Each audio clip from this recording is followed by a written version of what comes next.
प्रस्तावित है। महोदय, नए आपराधिक कानूनों के लागू होने के पश्चात राज्य में अनुसंधान की गुणवत्ता में सुधार, त्वरित एवं न्यायोचित कार्रवाई के रूप में राजस्थान पुलिस अग्रणी भूमिका निभा रही है। नई न्याय संहिताओं के प्रभावी क्रियान्वयन के उपरांत राज्य में अनुसंधान की गुणवत्ता में अभूतपूर्व और गुणात्मक सुधार हुआ है। विशेष रूप से उल्लेखनीय है कि 60 दिवस में निस्तारण योग्य प्रकरणों में जहां पहले निस्तारण 48.46% था, वह अब 86% तक पहुंच गया है। इसी प्रकार 90 दिवस में निस्तारण योग्य प्रकरणों का निस्तारण प्रतिशत 45.86% से उल्लेखनीय वृद्धि के साथ 94.57% हो गया है। महोदय, इसका प्रत्यक्ष प्रमाण यह है कि न्याय संहिताओं के क्रियान्वयन की प्रगति में राजस्थान राज्य आज देश के 36 राज्य और केंद्र शासित प्रदेशों में तृतीय स्थान पर है।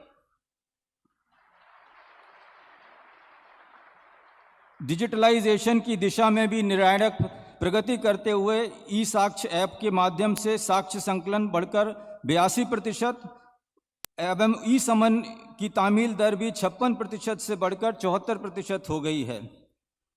अन्य राज्यों और थानों से प्राप्त कुल 1859 FIR भी दर्ज की गई हैं। साथ ही वैज्ञानिक पहचान प्रणाली को अधिक सुदृढ़ करते हुए जहां जून तक 55% गिरफ्तारशुदा अपराधियों के फिंगरप्रिंट लेकर नाफिस में अपलोड किया जाता था, वहां विगत 6 माह में यह उपलब्धि बढ़ के 89.56% लगभग 90% तक पहुंच गई है। महोदय, अब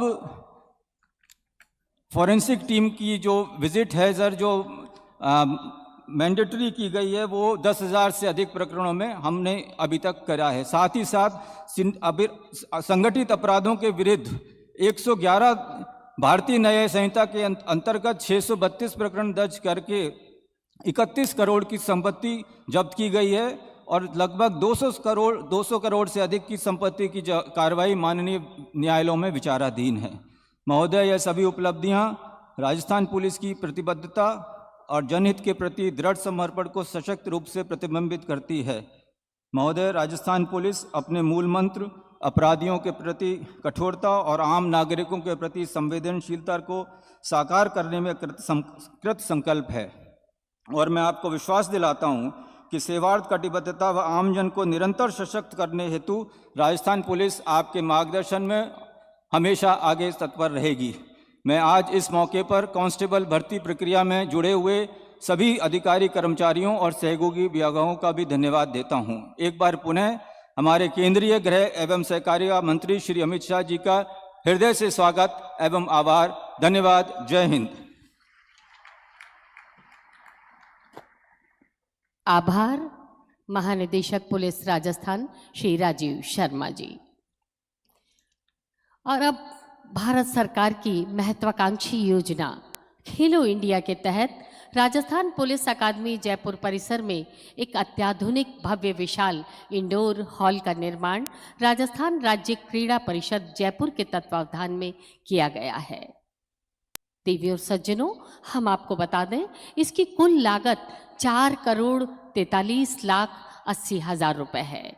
राजस्थान पुलिस अकादमी द्वारा उपलब्ध कराई गई 2.5 बीघा भूमि पर यह मल्टीपर्पज इंडोर हॉल माननीय केंद्रीय गृह और सहकारिता मंत्री भारत सरकार श्री अमित शाह जी से अत्यंत विनम्र अनुरोध, अपने कर कमलों से रिमोट का बटन दबाकर इसका लोकार्पण।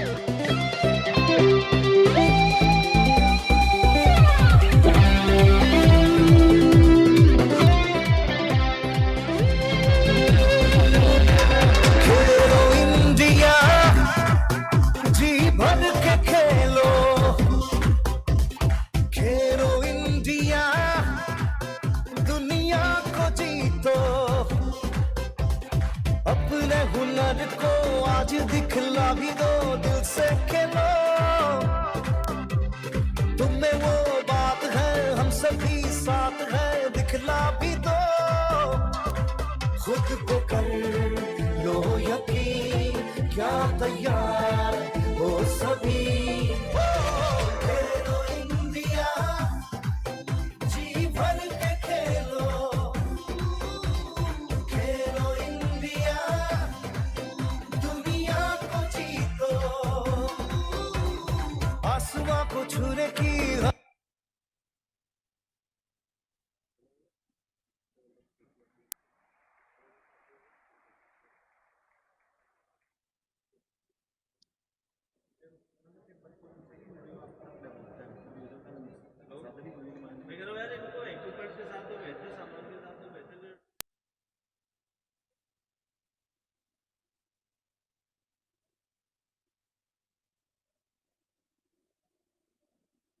खेलो इंडिया ये इंडोर हॉल का लोकार्पण माननीय के कर कमलों से और लगातार राजस्थान को उत्कर्ष के शिखर पर ले जाने के लिए हम सबको साथ में लेकर स्वर्णिम विकसित आत्मनिर्भर राजस्थान की परिकल्पना को साकार करने में राजस्थान के माननीय मुख्यमंत्री जी सदैव अग्रणी हैं। आप लगातार बिना रुके बिना थके हम सभी की बेहतरी के लिए कार्य कर रहे हैं और हमारे युवा जिनकी पहली प्राथमिकता है संवेदनशीलता है, माननीय मुख्यमंत्री जी से अनुरोध अपने उद्बोधन से हम सभी का मार्गदर्शन करें। माननीय मुख्यमंत्री राजस्थान सरकार श्री भजन लाल शर्मा जी।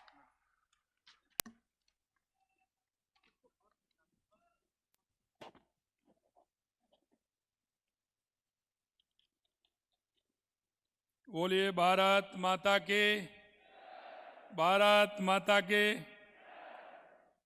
आज के इस आरक्षक नवनियुक्त समारोह के अवसर पर मंच पर विराजमान आधुनिक भारत के चाणक्य माननीय केंद्रीय गृह एवं सहकारिता मंत्री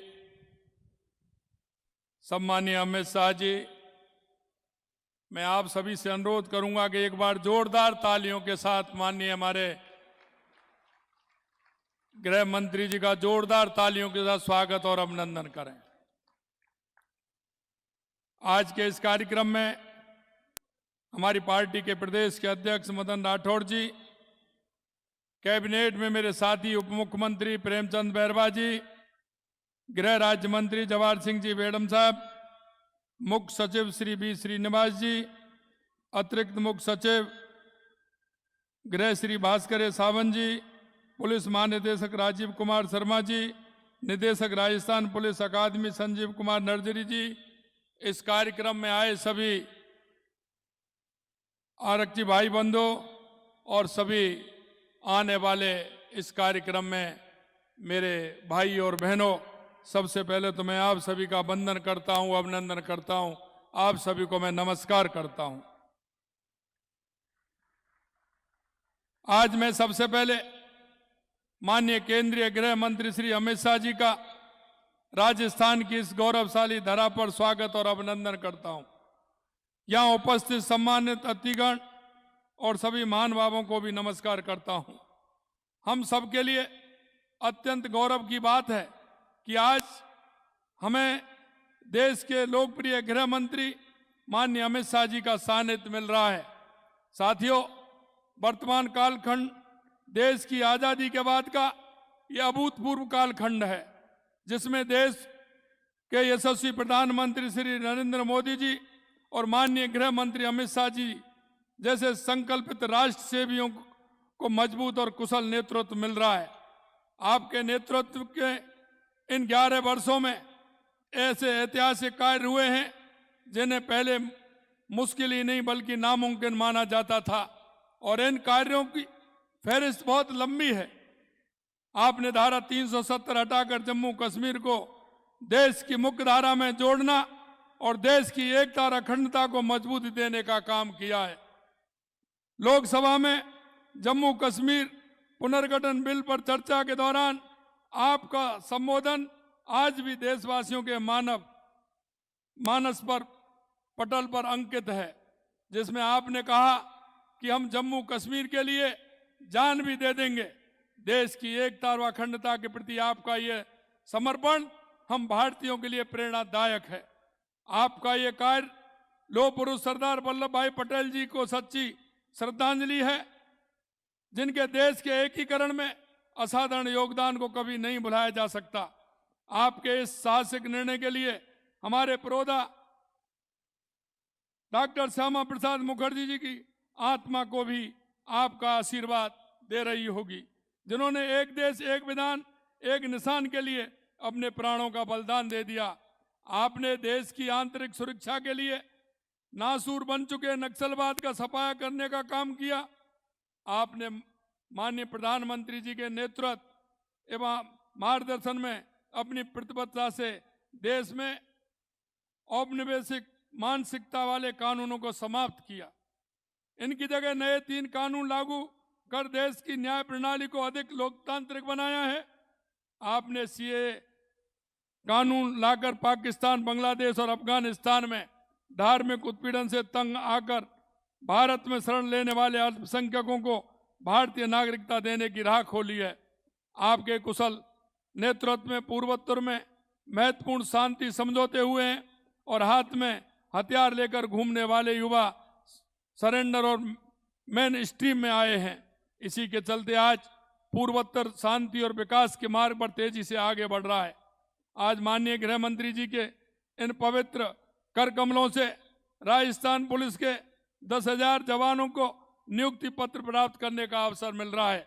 मैं इन सभी जवानों को बहुत बहुत बधाई और उनके उज्जवल भविष्य की कामना करता हूं। और आज साथ ही यह कहना चाहता हूं कि नियुक्ति पत्र मिलना और वह भी देश के लोकप्रिय गृह मंत्री जी के हाथों, यह आपके लिए सोने पर सुहागा है। यह आपके लिए ऐसा क्षण है जो आपके अपने पूरे जीवन, अपनी पूरी सेवा अवधि के दौरान याद रहेगा। यह क्षण हमेशा अपने कर्तव्यों को पूरी निष्ठा एवं समर्पण के साथ निभाने के लिए प्रेरित भी करेगा। आपको माननीय गृह मंत्री जी के राष्ट्र प्रथम और देश सेवा के संकल्प को आत्मसात कर हमेशा अपने कर्तव्य पथ पर अड़ग रहने की प्रेरणा देता रहेगा। हमने आप लोगों के लिए पुराने प्रशिक्षण के तौर तरीके को बदलते हुए प्रशिक्षण को आधुनिक बनाया है, जिसमें एआई और उन्नत फोरेंसिक जैसी तकनीकी को शामिल किया गया है। आज माननीय गृह मंत्री अमित शाह जी के कर कमलों से भारत सरकार की खेलो इंडिया योजना के तहत राजस्थान पुलिस अकादमी जयपुर में बने मल्टीपर्पज इंडोर हॉल का लोकार्पण प्रदेश के लिए एक बड़ी सौगात है। इस मल्टीपर्पज इंडोर हॉल में सभी इंडोर खेलों के कोर्ट एक स्थान पर उपलब्ध होंगे। आज जो युवा राजस्थान पुलिस में आरक्षक के रूप में अपने जीवन की महत्वपूर्ण पारी की शुरुआत कर रहे हैं, मैं उनसे कहना चाहता हूं कि आप ऐसे समय में पुलिस सेवा का हिस्सा बन रहे हैं जब औपनिवेशिक काल के कानून अब इतिहास बन चुके हैं। उनके स्थान पर 3 नए कानून भारतीय न्याय संहिता, भारतीय नागरिक सुरक्षा संहिता, भारतीय साक्ष्य अधिनियम देश में लागू हो चुके हैं। इन कानूनों से देश की न्याय व्यवस्था में पारदर्शिता आई है। हर पीड़ित को त्वरित न्याय मिलना संभव हो पाया है। ये कानून नई चुनौतियों का समाधान भी करते हैं। आपको इन कानूनों के प्रावधानों को अच्छी तरह समझना है और इनकी भावना के अनुरूप कार्य करना है। साथ ही आपसे ये भी कहना चाहता हूं कि आज का युग तकनीकी बदलाव का है, इसलिए आप नए कानूनों के साथ ही नई तकनीकी के बारे में खुद को अपडेट रखें और सीखते रहें। साइबर अपराध से लेकर के संगठित अपराध तक हर चुनौती के लिए सजग, सक्षम और तत्पर रहना आपकी प्राथमिकता है। राजस्थान साइबर क्राइम को ऑर्डिनेशन सेंटर R4C की स्थापना की घोषणा करते हैं। जैसा कि आप जानते हैं कि साइबर अपराध आज हमारे समक्ष एक नई चुनौती के रूप में उभर कर सामने आए हैं। इन चुनौतियों को देखते हुए यशस्वी प्रधानमंत्री श्री नरेंद्र मोदी जी और माननीय गृह मंत्री अमित शाह जी के नेतृत्व में भारत सरकार द्वारा भारतीय साइबर अपराध समन्वय केंद्र I4C की स्थापना की गई है। इस राष्ट्रीय दृष्टिकोण और अनुभव से प्रेरणा लेते हुए मुझे ये घोषणा करते हुए अत्यंत प्रसन्नता हो रही है कि माननीय अमित शाह जी के मार्गदर्शन और पहल पर प्रदेश में राजस्थान साइबर क्राइम को ऑर्डिनेशन सेंटर R4C की स्थापना की जाएगी। Rajasthan cyber crime coordination centre R4C को साइबर अपराध के क्षेत्र में एक सेंटर ऑफ एक्सीलेंस के रूप में विकसित किया जाएगा। R4C के माध्यम से राज्य के सभी जिलों के बीच साइबर अपराधों से संबंधित समन्वय, सूचना साझाकरण और अनुसंधान को एक सुदृढ़ और विकेंद्रीकरण ढांचा प्रदान किया जाएगा। R4C के माध्यम से हमारे पुलिस अधिकारियों का क्षमता वर्धन भी संवर्धन भी होगा। कानून व्यवस्था को सुदृढ़ बनाने के लिए हमारी सरकार ने पिछले 2 साल में अनेक कदम उठाए हैं। महिला सुरक्षा के लिए 65 एंटी रोमियो स्क्वाड और 500 कायल का पेट्रोलिंग यूनिट संचालित कर रहे हैं। राज्य में 9400 सीसीटीवी कैमरे लगवाए गए। एसआईटी गठित कर परीक्षाओं में अनियमितताओं के प्रकरणों में करीब 400 आरोपी गिरफ्तार किए गए हैं। साइबर अपराधों पर रोक के लिए ऑपरेशन साइबर शील्ड चलाया और सभी थानों में साइबर हेल्प डेस्क स्थापित किए हैं। इन प्रयासों से कानून व्यवस्था में बड़ा सुधार हुआ है। प्रदेश में 2023 के मुकाबले अपराधों में 15% से अधिक की कमी आई है। महिला अत्याचार में 10% की कमी आई है। अनुसूचित जाति जनजाति के खिलाफ अत्याचार में 28% की कमी आई है। हमने प्रदेश को गत सरकार के पेपर लीक की शराब से भी मुक्त कराया है। हमारी डबल इंजन की सरकार